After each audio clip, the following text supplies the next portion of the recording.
Feria Internacional, la fiesta internacional cultural más grande de América Latina. Será del 9 y hasta el próximo 27 de octubre cuando se realiza la edición número 47 del Festival Internacional Cervantino. Para tener más detalles de este arranque y de lo que se tiene planeado para los próximos 18 días, queremos darle las gracias a Miriam Gasca. Ella es periodista de Guanajuato. Muchísimas gracias por tomarnos la comunicación y cuéntanos cómo arrancó esta edición 47 del Festival Internacional Cervantino. Muy buenos días.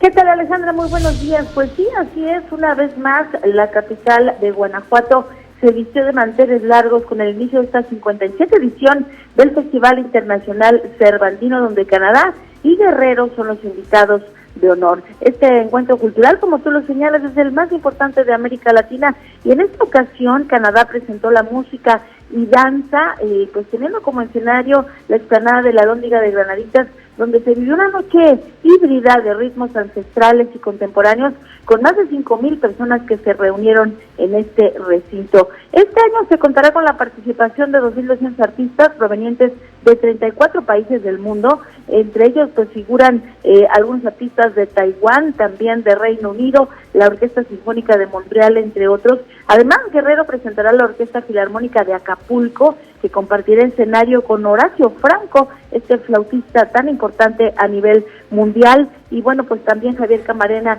en la clausura.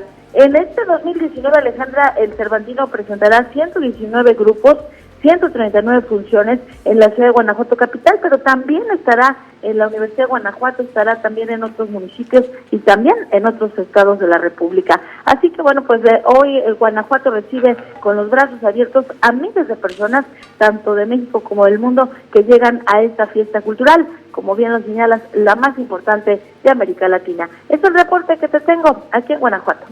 Miriam Gasca, muchísimas gracias y esperemos que rompan el número de visitantes. Sabemos que en el 2018 se registraron más de 360,000 visitantes en esta edición. La mejor pues de la suerte, es el mejor de los éxitos. En Capital 21 también les estaremos compartiendo los detalles. Muchísimas gracias, hasta allá, Miriam. Estaremos pendientes. Muy buenos días. Muy pendientes, muy buenos días y también